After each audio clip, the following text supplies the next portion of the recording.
Hello, everybody. We've got a show that promises to be at least mildly interesting for your listening, watching, enjoyment.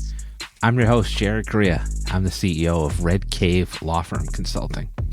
For the Monologue, we're talking about a really important development in the legal space that most law firm owners are probably not even aware of.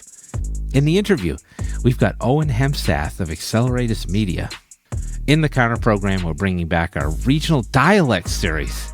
Now, let's talk about the next private equity breach into traditional law practice management services organizations, or MSOs.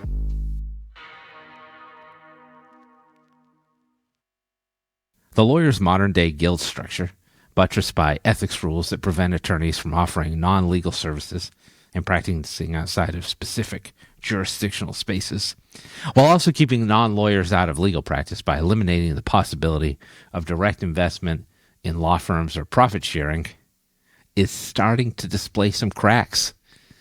Outside forces have been seeking to fill in the moat for some time now. Washington State pioneered the role of limited licensed legal technicians, or LLLTs, which allowed non-lawyers to perform substantive legal work in certain categories and within certain practice areas. Utah has opened a sandbox to allow for the creation of what are called alternative business structures, ABS, which effectively allow lawyers to partner with non-lawyers by taking investment from them and sharing fees. These approved organizations can also offer non-legal services through the business in the jurisdictions in which they're licensed. Arizona has gone a step further and straight up repealed the ethics rules to prevent these things from happening in the vast majority of states in the status quo. Arizona still has an application process and fee structure, though, so it's not entirely the modern Wild West as yet. Couple those developments with the fact that many consumers are now effectively using AI GPTs to access legal services, drafting, and advice, and there's a lot of factors working against the ancient only lawyers do law model. The latest front in this incursion is the creation of management services organizations, or MSOs, which sate the appetite of those who believe that the potential prominence of the ABS model is not arising quickly enough. California, notably, recently rejected its adoption in that state. Rather than trying to remodel the existing lawyer rules of professional conduct, MSOs attempt to subvert those rules. Basically, the way this works is that the MSO is a separate business aligned with the law firm. The MSO builds and manages the technology, IT, marketing, and human resources infrastructures of the business. In turn, the law firm pays the MSO for those functions, and the lawyers, quote-unquote, just practice law. And this is not some future construct. These firms exist right now, with the MSOs being directly funded by private equity. As with any new business model, there are pros and cons for lawyers. In some ways, this is the lawyer's wet dream. In an MSO, in theory, attorneys don't have to do anything but practice law. They don't have to worry about running the business of a law firm at all anymore. Those lawyers can truly practice at the top of their law licenses by focusing exclusively on high-end, read the most valuable legal work. Importantly, those other dimensions are run by folks who specialize in each of those business management categories, which lawyers do not and cannot. No practicing attorney has the bandwidth to be an expert in 4 separate business management disciplines. The model also allows attorneys to take on private equity funding for launch and growth, which has previously been essentially unavailable, where investors fund the non-substantive legal attributes of the business. Of course, there are potential negative consequences to these programs as well. MSOs effectively hollow out the value of law firms, which are now reduced to the service segment of a larger business. In other words, in an MSO environment, law firms will be worth less while being effectively dependent on the MSOs for their survival. There are also ethical considerations, which were likely the first alarm bells that started ringing in your head. While funding is technically not directly going to the law firm, and while the law firm is technically not splitting fees with the MSO, the law firm certainly benefits from the funding, and the fee to the MSO could certainly be deployed to look like a de facto fee-sharing arrangement. Not to mention the question of ethics oversight in general. While attorneys within the firm would likely seek to keep their independence around managing conflicts of interest and the like, will those concerns be overridden by a profit motive, as MSOs could ultimately drive decision-making? Sure sounds like a possibility. MSOs are just the most recent, but likely not the last shot across the bow of traditional law firm ethics requirements. But every law firm owner should at least be aware of the reality of MSOs, since they are massively reconfiguring the competitive environment in the legal vertical. Now, for something slightly less depressing. We're coming back and we're talking about video marketing for law firms. We've got Owen Hemsath, the CEO of Acceleratus Media. Come on back.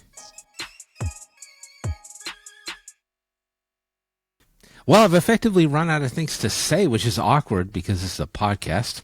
So I'm simply going to adjust the large pickle that you see behind me. I'll be right back. No, I can adjust my pickle later. Let's right now interview our guest.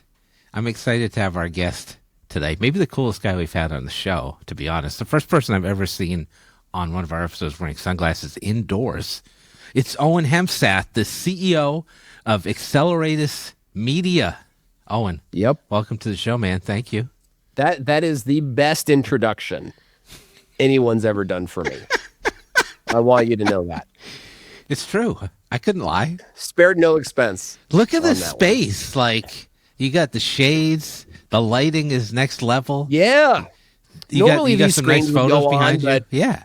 I do. You know, I wanted to bring my family into the picture a little bit. So I'm playing with some photos. You know, I got this whole space down here. Yeah. That's my podcast area. And I enjoy, this is what I went to college for. So I enjoy podcasting. Yeah, and like set building and lights and all those kinds of things. Yeah. I mean, it looks like a great space. Either you're a video producer or a Bond villain, perhaps both. Yeah. Who knows? Yeah. Hey, you'll never know. You know. I'll tell you. We got Hank Scorpio here on the pod. I like to think of myself as a little bit of a closet superhero. And there you go. You know, like I got 5 of these shirts hanging up in my closet. I got 10 of these shirts hanging up in my closet. So, are you one of these guys who's like, I wear the same clothes because like the mental capacity to choose between? Really? Wow. Yeah. You might be one of the first people I've met who's actually done that.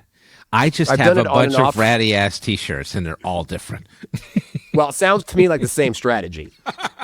In some ways, yes. Manifest differently. You know, like, it also helps with my on-camera presence, right? Like, I have a pair of shades near my cameras. I've always got like a denim shirt and a white undershirt, and so I look the same all the time. Yeah, and that's a media thing. You know, it's like I want people to see me and recognize me. Yeah, I've been doing that off and on for years. Huh, that's interesting. Okay, so I should tell people you're really good at branding, as you just alluded to. Yeah. Can I tell you that I thought your last name was Video for roughly 3 or 4 months? So did my kids. Do they know now? Yeah, we broke the news. We broke the news to them. But that was part of the brand, you know, is like, who's going to remember Hemsath? Right. So when you get an email, or when one gets an email from you, it says Owen Video on it. Yeah. And then it takes a little bit of digging to be like, is that this dude's real last name? Or does he have like a more normal last name than that? Well, you know, I tell people when my ancestors came over, they got to Ellis Island. It was my great-grandfather, Owen Newspaper, that they changed his name. They changed his name, you know, at Ellis Island. But yeah, you know, it kind of became a hassle with SEO and like LinkedIn verifications. And all of this ID stuff. So it's been a little bit of an issue, but early on in my career, I was like, nobody's going to remember Hemsath. Yeah. It's by itself. It's not just an interesting last name. It's not even common at all. Right. So I'm like, I need people to remember me. And when I get invited to speak and do stuff, It says on my thing, do not say Hemsath. Or it did for years. We changed it. Yeah. Because now it's like Owen Video Hemsath kind of thing. But yeah, like it's who I am. It's an identity I carry. But it also keeps my family safe. You know, like you can't find Owen Video's license plate number on the web. Yes. You know? Yes, that's good. Haters gonna hate. Well, I'm sorry we blew up your spot here. That's my bad. No, I know, right? Like now I'm gonna get I wanted to talk to you about how you got into this stuff. I'm assuming you were joking when you said you have a degree in podcasting, although I wouldn't put it past you. No, I have a degree in multimedia. Gotcha. But yeah, you know, how did I get into this? Multiple terminations. Multiple terminations. Okay. I spent 10 years as a waiter, you know. Really? 10 years? Yeah, 10 years, man. And like a bar back and bartender and just kind of like, and I was like, man, my life is going to suck if I don't get out of this, you know? So I got into sales for a home improvement company. And the leads were terrible. I was out selling windows, like vinyl windows and siding, you know? And the leads were terrible. And I'm like, I need better leads. So I started making my own marketing. My buddy calls me in. He's like, come run the marketing at my company. He had a fax blasting company. So like, you'd have a fax machine in your office. Oh, like actual fax machines. Like you get an advertisement that's like, you know, robo dials, stuff like that. So I did the marketing rolls there. in on the fax, like a paper ad. Oh, interesting. Yeah. Okay. Wow. Like do your rain gutters. Gotcha.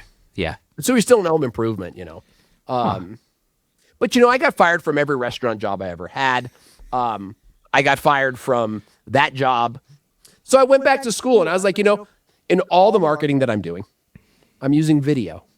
And I had been making videos on my dad's shoulder mount VHS cassette recorder. Oh, wow. Remember those things? Like we would do stop motion Lego sort of animations. And I was like writing movies and the neighborhood kids would be in them. Kind of like a Adam Goldberg from the Goldbergs. You ever saw that show? Yes. I relate to that kid so much. Like that was me. So I'm like, I'm going to go back to school and I'm not going to learn marketing. I already know marketing. Yeah. I'm going to go back to school and I'm going to learn media. And that's what I did. So, you know, year after I graduated, YouTube came out and taught everything that I learned in school for free.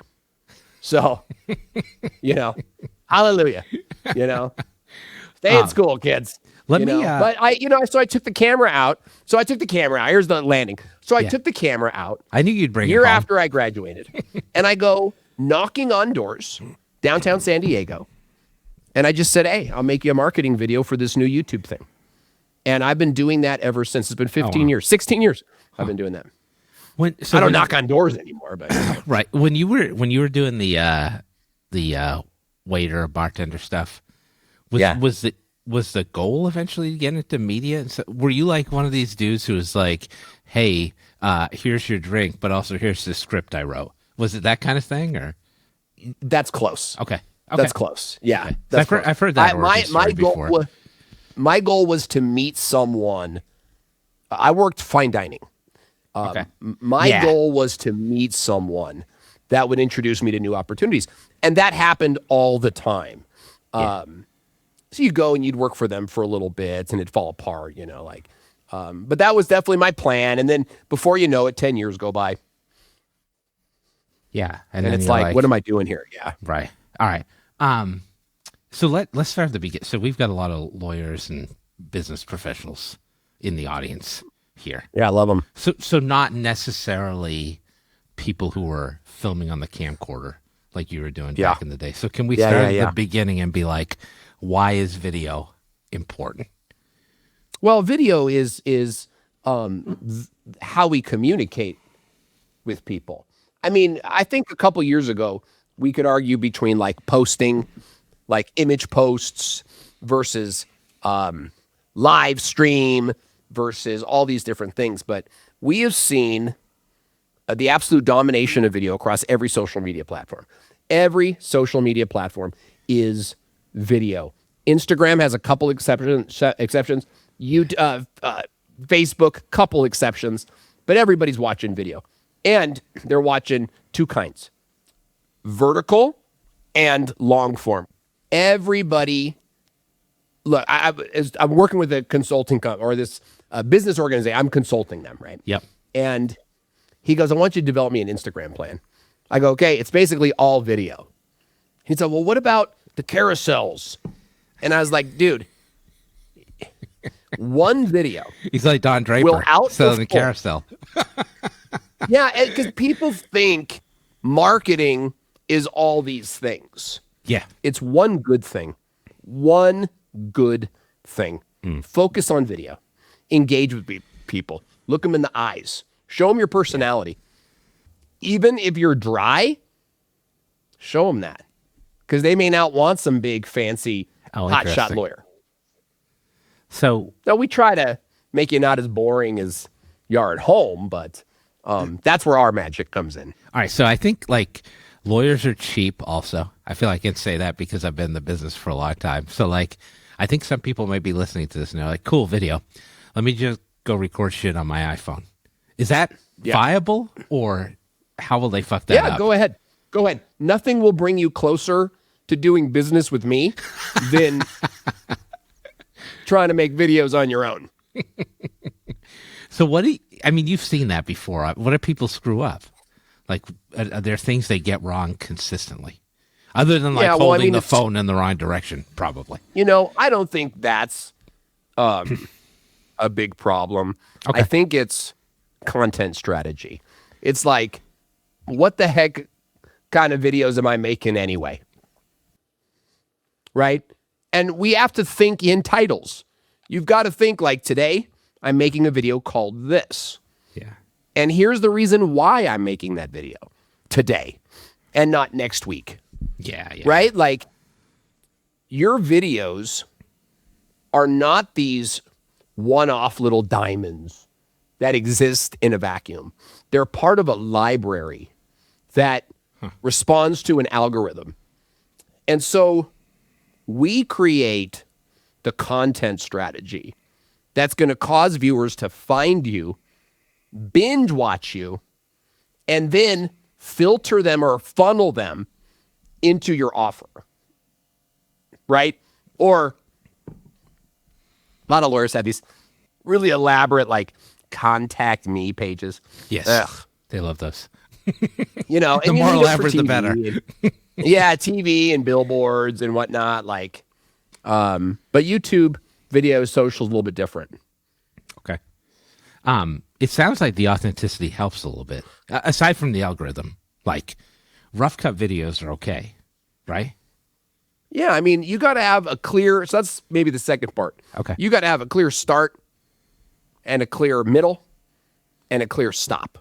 Right? Your videos need to take the viewer along a journey that ends, and they know where it ends. Gotcha. Okay. Most people, they'll go, I'm going to make a video on blah. And then they ramble.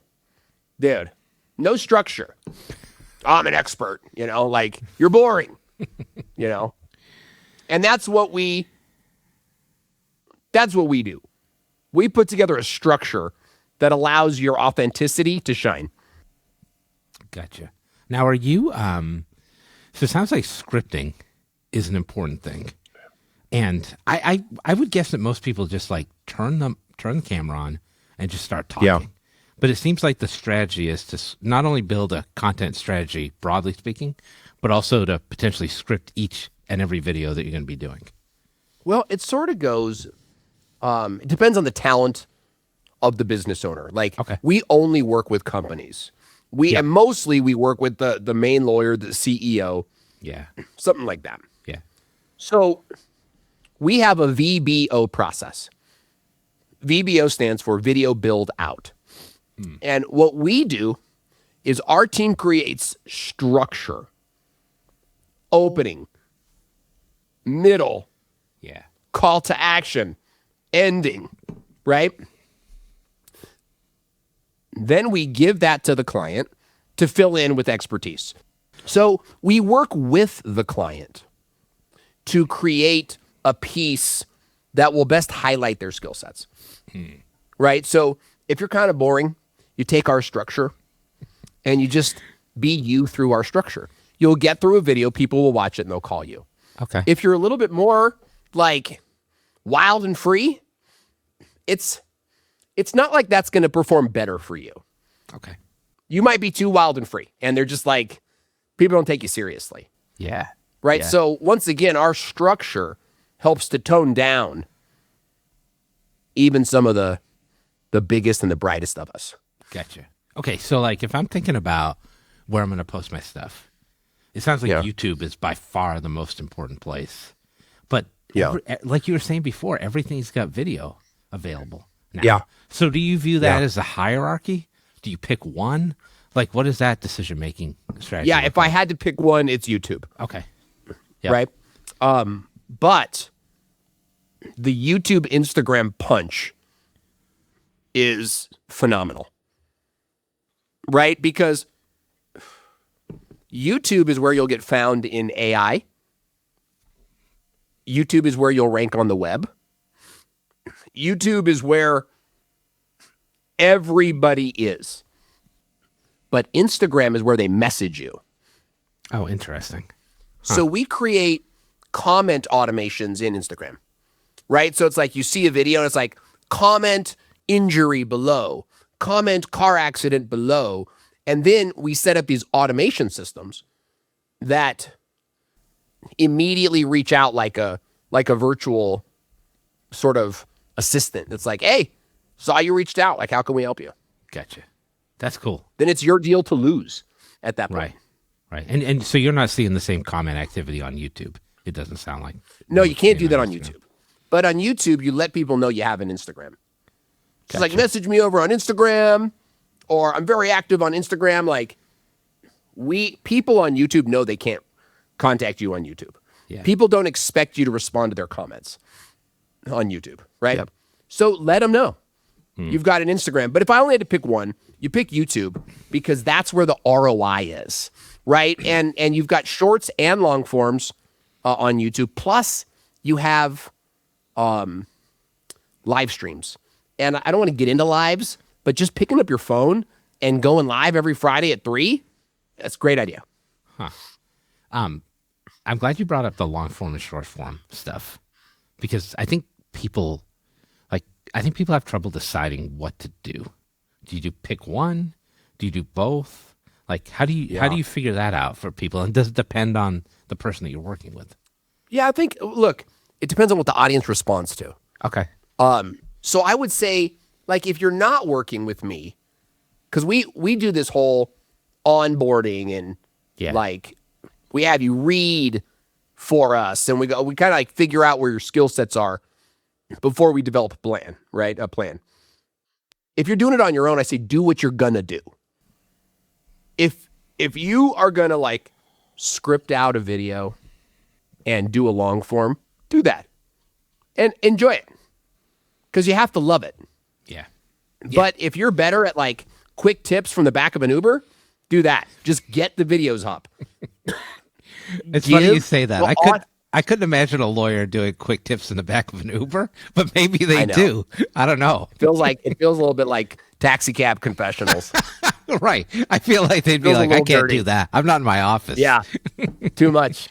And a lot of lawyers like to do that. But like, I think people want to see that you're out and about. Like, most lawyers are in court for a big part of the week. It's like, show people that.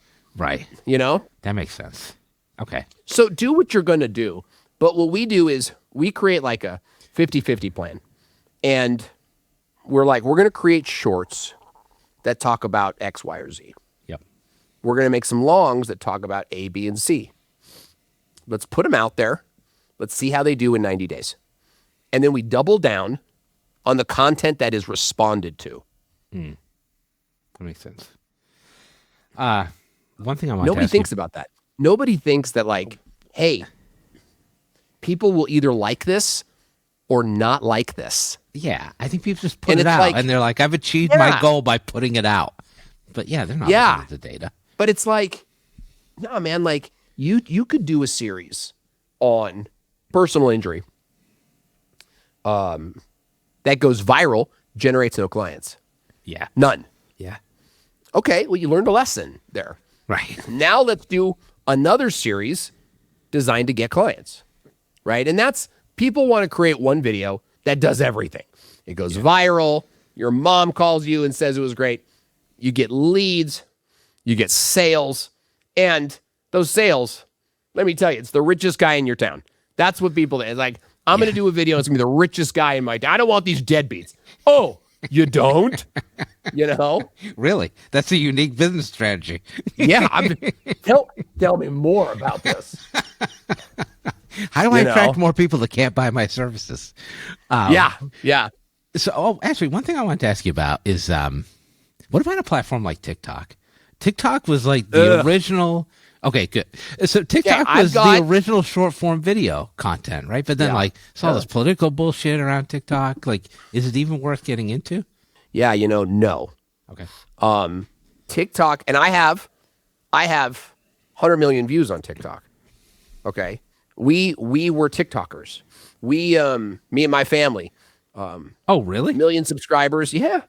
Oh. Look up Owen Video on TikTok. Okay.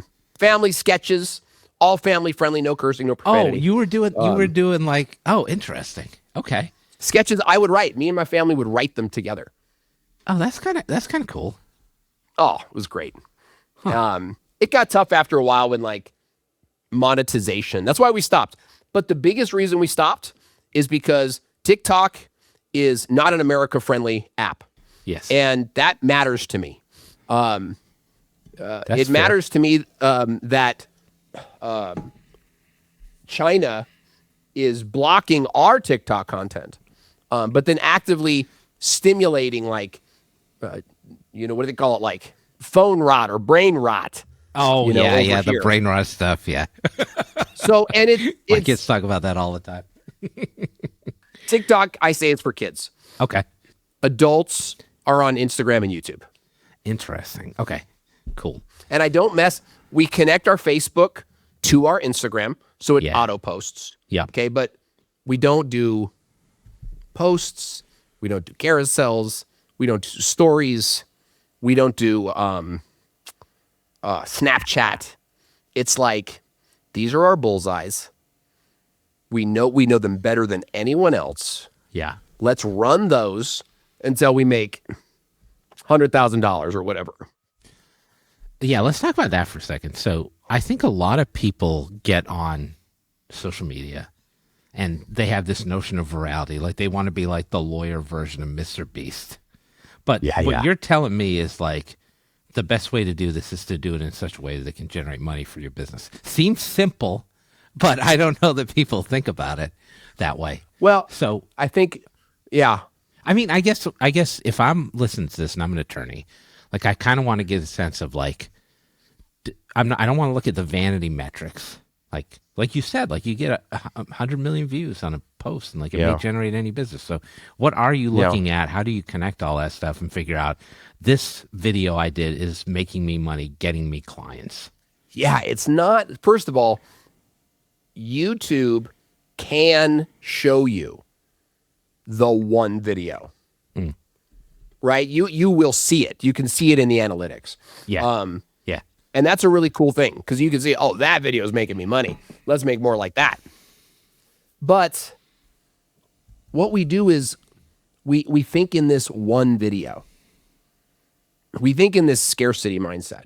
When I want you to think of like, we're going to do a show on YouTube for 3 seasons, 3 years. And then if we have an ROI, we'll quit. Huh. But the reality is when you make videos for a specific person and you tell them what to do, you'll make ROI your first year. The problem is you do want the views. And I hear it all the time. Oh, I just want the ROI. Video comes out, gets 10 views. Yeah. Well, these videos are, hey, you told me you didn't care. I said 10 qualified people, pay up. You have to have a press pulse. You have to have like These get views, these convert customers. And that's, Yeah. That makes sense. that's the content strategy. Okay. So when you get people in your program, and let's say they've never recorded a video before in their life, Yeah. like how do you get them feeling comfortable with that? Man, that's my favorite kind of person, Okay. right? Okay. Versus the guy who's already got 10,000 subscribers, kind of has they a like, flow. I and know it can all. Step into it. Yeah. Yeah. Okay. Yeah. So we took this personal injury guy in Canada. Just moved into an office, has never recorded videos in like this kind of way, and we built out everything for him. We got him the microphones, the background. He bought a monitors So you started so that completely he could have from scratch with him. Yeah. Built out the channel and let him fly, So when a person comes to me with no bad habits, that is someone who's going to make money fast. In fact, we just brought on a yacht guy. He sells yachts. Okay. So you can imagine that buyer. Who's that buyer, dude? It's not me. So 10 videos, 3 inquiries. Really? In his first 2 weeks. Yeah. Wow. Because he's like, dude, just tell me what to do. Yeah. That's So we pretty did impressive. it. We do what it is. And these are yacht buyers, man. Yeah, So, that's like the highest ticket of high ticket items, I feel like. Yeah. So we're excited about that. That's what we do. It's harder with the $97 product stuff. Sure. Yeah. When you got a $10,000, $15,000 program, But legal is a big ticket item too for a lot of people. I think it is. That's what I was Yeah. referring to. Yeah. But it's not going to be your $1,200 thing that sells, right? Yeah. You got to bring them in. You got to pitch them 15,000. Yeah. Yeah. You got to get good at that pitch. That's great that you help people in that way from scratch, make them feel comfortable. They're better at it, man. Now, do you Newbies. Yeah, I get that. Like, nobody's got any bad habits in place. Do you find that lawyers in particular are good when they get in front of a camera just because of all the No. public speaking and advocacy they have to do? Really? Okay. There's, you've got your that guys. was a quick no. Yeah. I've worked with a handful, man. When I was out knocking on doors, who has an office? It's like doctors and lawyers. Yeah, So pretty much. that's a big part of our business. But some of these guys, like they're doing filings and Yeah. not everybody's in. Like PI is a good one. Yes. Defense, I love defense. Like trial guys, criminal. Those are the best. But lawyers struggle to manage their time. You have to produce videos. It's half hour a week, or 2 hours a month. And we do everything for you. So you just show up, you shoot them. You can even show up with us like in a Zoom, and we'll just film it right there. Send it to the editor, But you got to do your part. The other thing is that lawyers are concerned about the liabilities, the disclaimers. Can I say this? Am I allowed to? Well, if I say that, then they could use this against. It's like, dude, it's YouTube, bro. Yeah. You gotta say something. I like how you distill that down. I was just talking with somebody else this morning about that very topic. Like, everybody wants a disclaimer on a thing, and like, the problem is, like, you start throwing that stuff up there, and people are just like, "Oh my god!" They're logging up. Like, yeah, exactly. They're logging up, and you seem like a coward. Like, oh, I'm gonna go and work with this guy, and then he's gonna be like, well, like I heard a great quote. It was like, I don't ask my lawyer what I can do. I hire a lawyer to find out how I can do what I want to do. A person Yeah. wants a lawyer to win for him. Right. Yeah. So whatever it is, the type of law that you're doing, because real estate law type stuff, it's not bad either. Yeah. That's yeah. a good little niche. Yeah. That's funny you But- describe lawyers that way. I kind of feel the same way about accountants.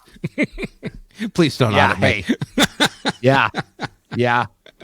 I tell you, never had a successful accountant channel. So one thing you brought up before that I think is interesting is the YouTube culture is kind of like, if I want to learn how to do something, I'm going on YouTube. Like if I want to learn how to put together a fan, like, and I'm not vibing with the instructions that come with it, I'm going on YouTube. Yeah. Like, can lawyers take advantage of that too? Talking about like, okay, this is how the legal process works. Yeah, man, that's what we should be doing, is like walking people through the processes that they fear. Yeah. What I think what lawyers are used to is gatekeeping that with fees.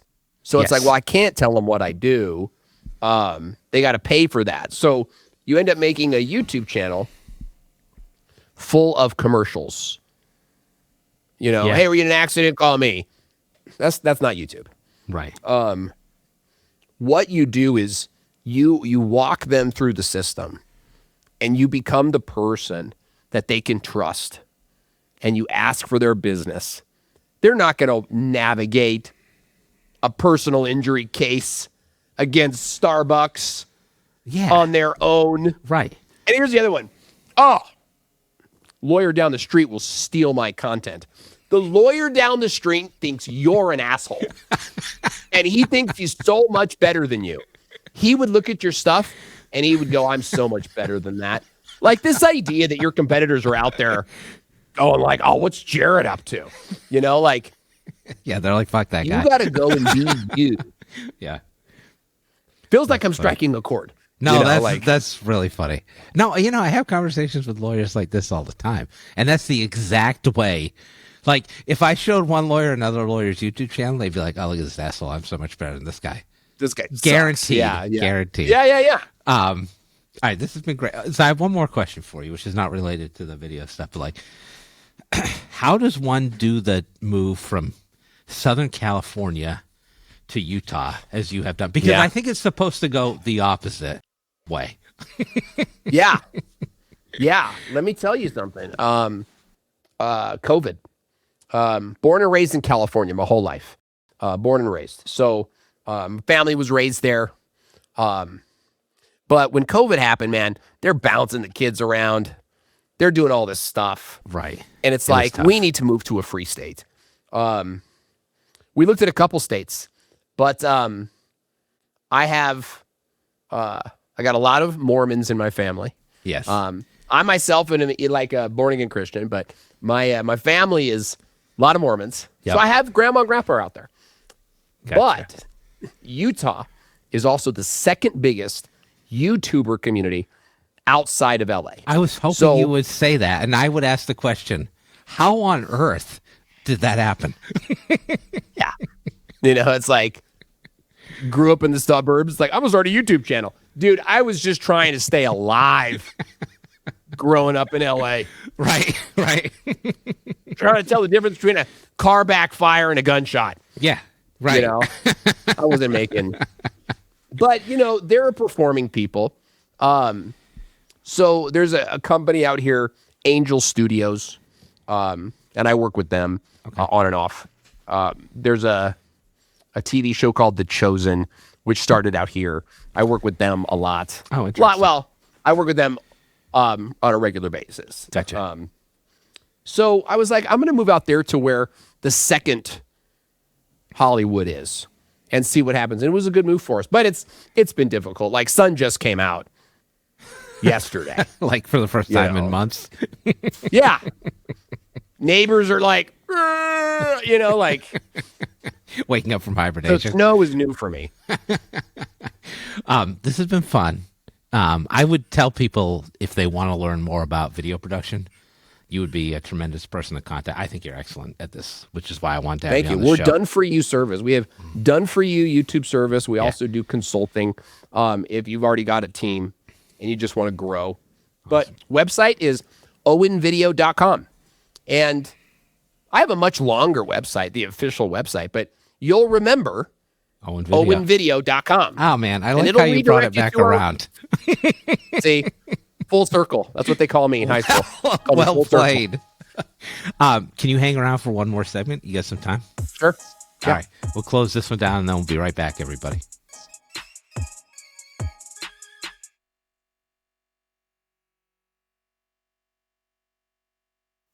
Welcome back, everybody. That's right. We're the Counter Program.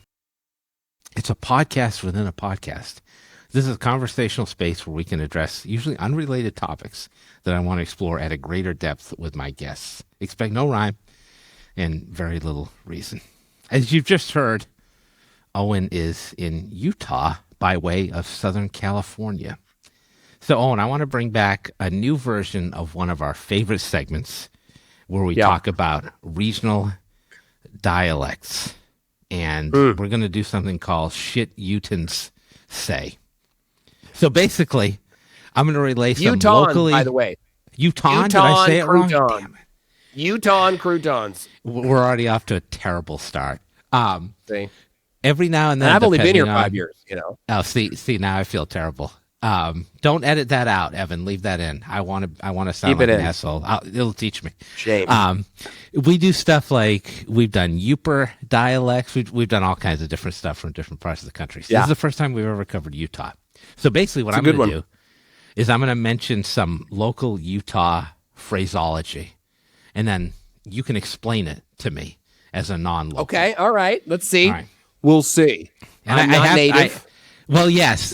So I do have the definitions just in case we get stuck. But okay, good. Let's good. start with something called fry sauce. Are you familiar with fry sauce? Because I was fry not. Sauce.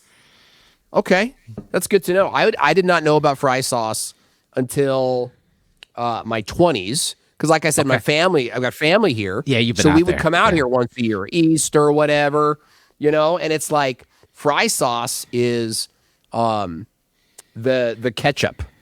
It's a special mix. I think it's like the internet told me 2 parts mayonnaise, 1 part ketchup. There you go. And then this guy will add his Cajun spice. This guy will have 6 kinds of fry sauce. Yes. But fry sauce is, would you like fry sauce with that? And then I don't even know last time I saw ketchup. It sounds nasty. Is it actually good? I don't even ketchup sucks.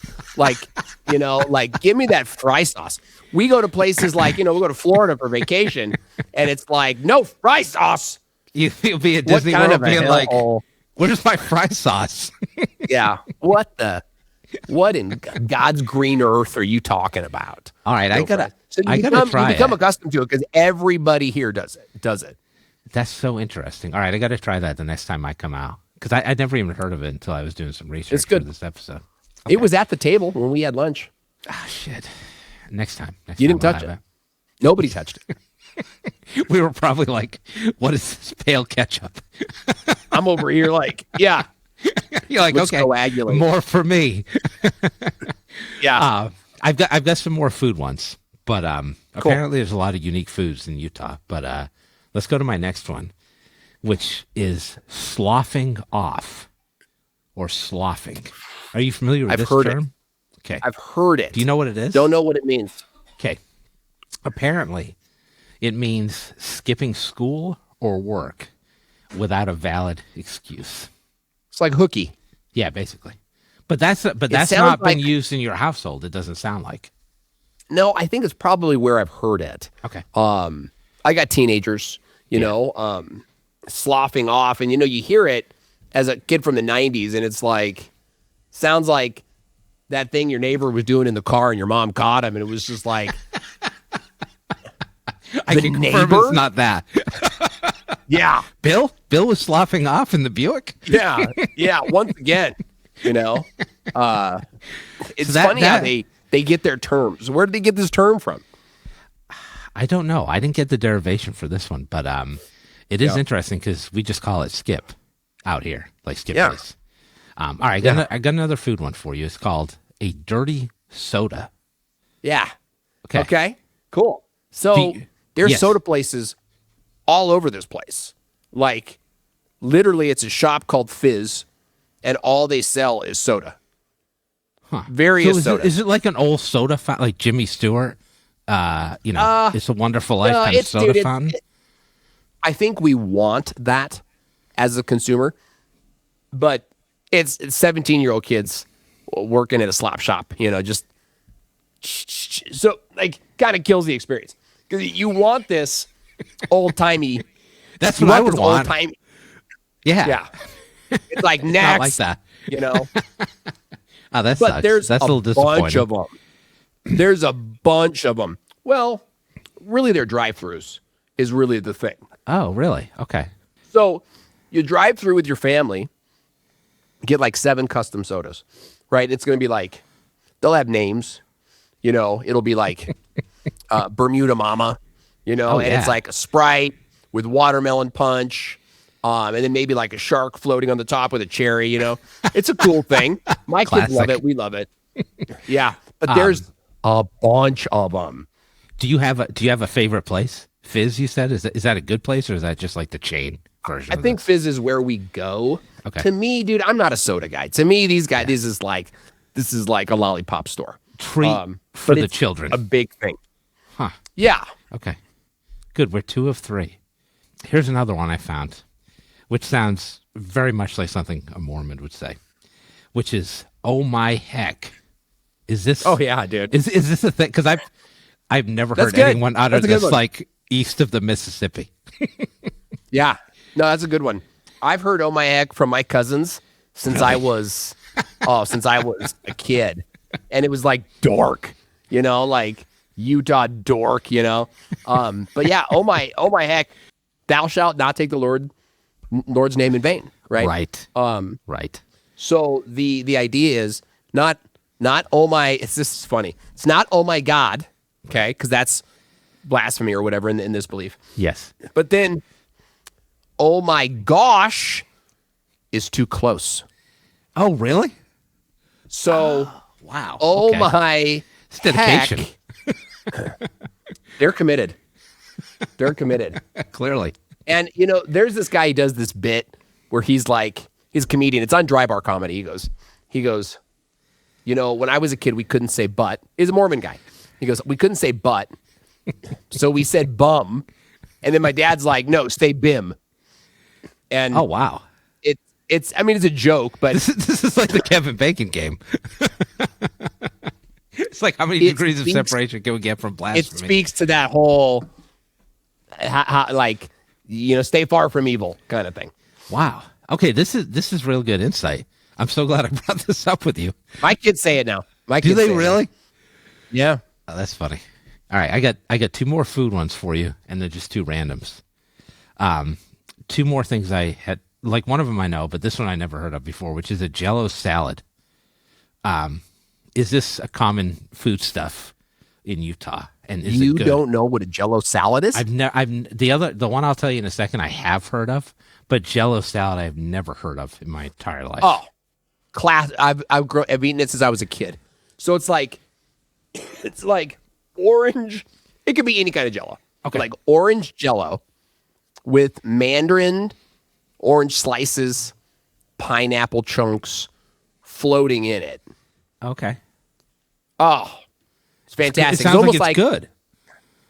I love it. It's certainly a kid's item, or it might be like at the dessert section of the buffet. Oh, sure. I love it. I make that Jello salad every year for Thanksgiving. You make your own you have your own Jello salad. Well, recipe. it's for Thanksgiving. It's like my contribution, you know.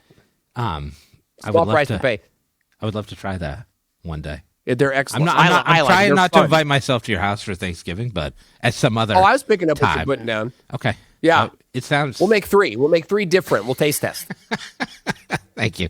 All right, now here's the one I've heard of before, which is funeral potatoes. I have heard of that before. Oh, yeah. I don't know if Yeah, that's just that's a Utah always- thing or if that's more of a... I think I've heard What that is in the it in your context of the definition? Midwest. What is it in the Midwest? So from what I understand, it's hash brown casserole, like cheese Yeah. and cornflakes on top. Is it the same thing in Utah? Yeah, okay. Okay, yeah. Like potatoes au gratin with shredded potatoes. Okay. Is kind of how but it's like shredded potatoes, cheese, maybe like just butter, you know, cornflakes on top, optional. I don't see a lot of that out here. I think that's the difference. Okay. That's the Midwest shake-up. What do they do instead? Like Frosted Flakes or Just like chips, like potato chips? No, dude, the casserole's no enough. covering. Okay. And is it actually is this something that actually people bring to funerals and weddings? Oh, it's everywhere. Are you kidding me? We were just talking in the car 2 days ago, and About it was funeral there were potatoes. no funeral potatoes at Thanksgiving. Because my sister-in-law was in the car. She was supposed to bring it. She said, "Well, I wanted to get away from funeral potatoes. We don't want to get away from funeral potatoes." You're like, you fucked up. Next year, funeral Yeah. potatoes back again. Read the room, Whitney. Sorry, Whitney. Whitney's catching strays here on the pod. Yeah. All right, 2 more for you. Cool. One is a Jockey box. Have you heard of that before? Don't know that one. Okay, so apparently, according to the internet, people in Utah refer to the glove box in a car as a Jockey box. And the reason they It's so do funny. that, It sounds like the internet's Yes. running out of 5 Utah expressions. I think so. I think maybe I tapped out at 6 or whatever, and now we're done. I once heard this, I never heard that, but cool. So apparently it's cool like, story, bro. well, apparently it's supposed to be like horse and carriage stuff. Like jockeys would be the ones who would drive the horse and carriage, and then they put their Okay. jockey stuff in the box. So I thought it was like the pouch in your boxer shorts. as far as I know, no. Moving on. And I was like, well, maybe I don't think Mormons are going to talk about that. They're not going to have a name for that, like Although, would that be far enough away for blasphemy? Possibly. I don't know. That's what I'm saying. Is like How many people are like, degrees oh, are we? Mormons are the ones. The Mormons are the ones with the horses and buggies, right? Like Jockey box. That's a good one. The Amish. Yeah, I think Amish. it's more like an Amish thing. Mormons are the soccer moms with the Mazda. Like they're serious. They came to play. There's that like, is there Mormon wives or Salt Lake City? There's like a Real Housewives of like Salt Lake City, right? Mormons are Isn't all that a over the thing? media nowadays. Mormons are all Mormon wives, but also there's Mormon American wives, yes. Primeval. Oh, I don't know what that is. Is that a TV show or? That's a 6-part series about the formation of the West. That's a good one. And then there's some other stuff. There's like Stay Sweet. But the Mormons listening don't want me talking. Like, that's not about us. Okay. And it's like the sects and different things, the different like branches. Oh, Stay Sweet. All right, I'll check that one out. You've got me convinced. They're, on that. I enjoyed them. They're good movies Okay. or series. I'm glad this kind of plays into my last one, which is again something I've never heard of. It is referred to as NCMO. Do you know what this is? NCMO. Do you know what that means? NCMO. Oh, we got an extra guest. My wife came in. Oh, I great! thought maybe Perfect she'd know. timing. All right. So, Yeah, she doesn't know. Apparently, this stands for non-committal makeout, which is a slang term among college students and young Mormons. Casual, spontaneous kissing or hooking up without any emotional commitment, acting as a loophole Yeah. to maintain physical intimacy standards without breaking strict dating rules. I was unaware that there were strict dating rules in place, but apparently Very not. much so. Really? Very much so. And You're like, I'm glad I grew up in SoCal. let me tell you, my friend had a VW Beetle. I didn't want to tell you what was going on. It's all over. What was going on back there? Yeah. But there's a lot of verbiage around physical intimacy out here. Interesting. And largely in ways to explain away certain. Right. I'm getting a sense I of haven't like heard that term. yeah. I'm getting a good sense of But like I've heard of how it. many degrees of separation there needs to be from being blasphemous, and it sounds like it's at least 2. So this is good guidance for me. Yeah. The next time I head Hop, out. skip, and a jump. Okay. Yeah. Owen, thank you. This was a lot of fun. Thank you for putting up with Yeah. our shit for like 50 minutes. I appreciate it. Thanks for putting up with my cough. I keep trying to mute myself. Hopefully the audience didn't hear it. I'm over here like hacking up a lung. I was fine until I turned on the lights in my basement here. We have a tremendous editor, Evan, who I sometimes refer to as the bearded Vanna White. But anyway, come back again That makes sometime. sense. Now that you say it, that makes sense. Right? People love it. It's going to be a thing. We're going to make T-shirts about it. Thank you for coming on. Come back anytime. Love to. Thanks for having me. Thank you. Okay. I'll see you. Thanks to our guest, Owen Hemsath, the CEO of Acceleratus Media. To learn more about Owen and Acceleratus, Visit acceleratusmedia.com. That's ACCELERATUS media.com. Acceleratusmedia.com. Check them out. Now, because I'll always be a 90s kid who could regularly be found perusing the aisles of the local Blockbuster Video, but whose true passion is burning CDs for anyone who would listen, I'm now just doing the modern version of that, which is creating Spotify playlists for every podcast episode that I record where the songs are tangentially related to an episode topic. For this week's playlist, we've got a special selection of songs celebrating the season. Winter's almost fucking over, so it's time for the spring playlist. And it's sponsored by Summer's Eve Cleansing Wash. Okay, I can't even do that seriously. No, we're not sponsored by Summer's Eve, but don't worry, I have my own stockpile at home. Join us next time when I wax poetic about my love for cauliflower, the other white meat.